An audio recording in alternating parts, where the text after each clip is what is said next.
At the Willow and Sea restaurant, the air always smelled of coffee, lemon, and fresh bread.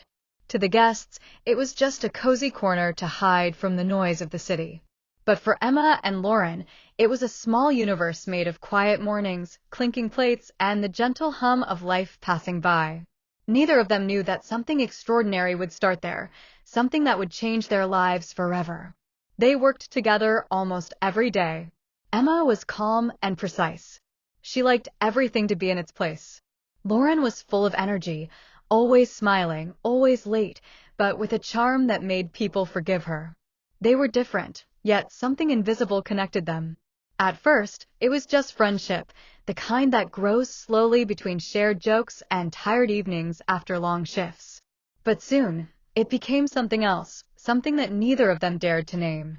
One rainy evening, the city outside was gray and silent. Emma came early to prepare the dining hall. She arranged the tables, checked the candles, and turned on the soft lights that made the restaurant glow like a warm heartbeat. Lauren ran in late, soaked from the rain, laughing breathlessly. Emma handed her a towel. Their hands touched for just a second, but that second stretched into eternity. Something shifted. A spark, quiet but undeniable. From that moment, every shift was filled with small electric moments. A shared glance. A hand brushing another while serving a plate. A laugh that lasted too long. They started leaving tiny notes for each other, hidden between menu pages or tucked into pockets. Simple messages. I saw the sunset today. You make coffee taste better. I'm glad you're here. They never spoke about it directly, but the air between them became charged, almost alive. At night, when the restaurant was empty and quiet, Emma sometimes stayed behind to clean. Lauren began staying too. They worked side by side in silence, the radio playing soft music. One night, Lauren stopped wiping tables and just looked at her. Emma felt it, that unspoken question hanging between them. Her voice trembled when she finally asked, "Why are you looking at me like that?" Lauren smiled and said softly that maybe she had been falling in love for a long time. The world stood still. The radio hummed quietly. Emma turned to her. Their foreheads almost touched. And then she kissed her, a slow, gentle kiss that tasted like truth. No one saw it. No one knew. But for them, the world had changed completely. After that night, they lived between two realities. At work, they were just coworkers, polite, professional, pretending. After hours, they were something else entirely.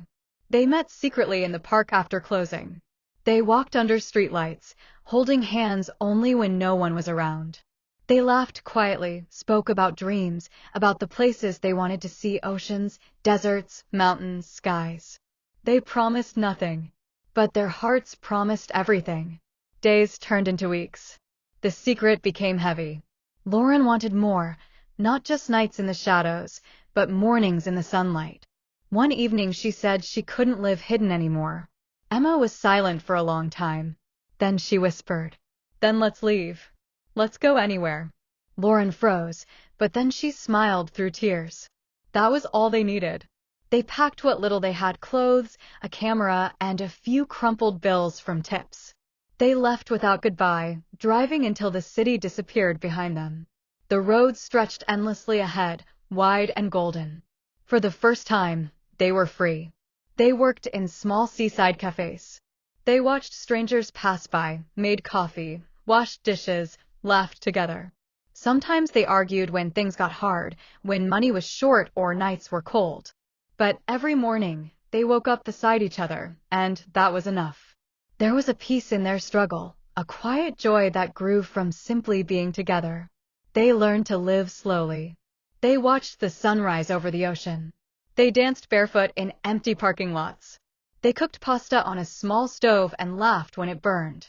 They took pictures of everything: waves, reflections, smiles, shadows. Every photo was a memory of freedom. Emma once said that love is not a fairy tale. It is someone pouring you coffee when you are too tired to move. Lauren laughed and said that love is someone tying your apron in the morning so the day begins with kindness instead of chaos. It wasn't about perfection.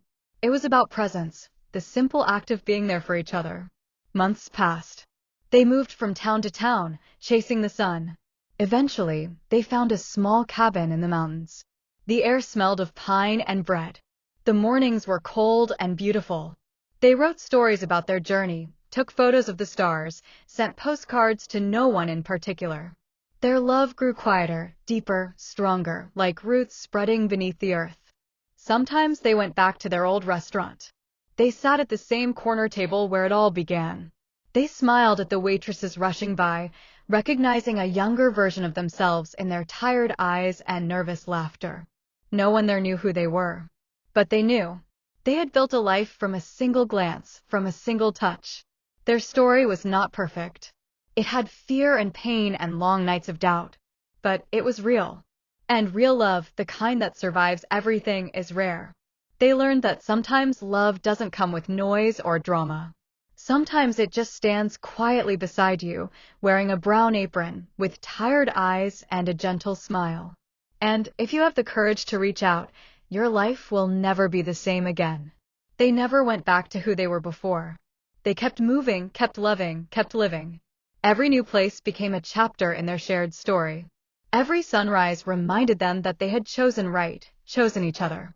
Under the sky where love begins, two women found something eternal.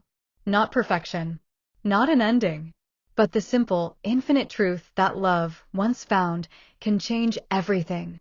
Forever.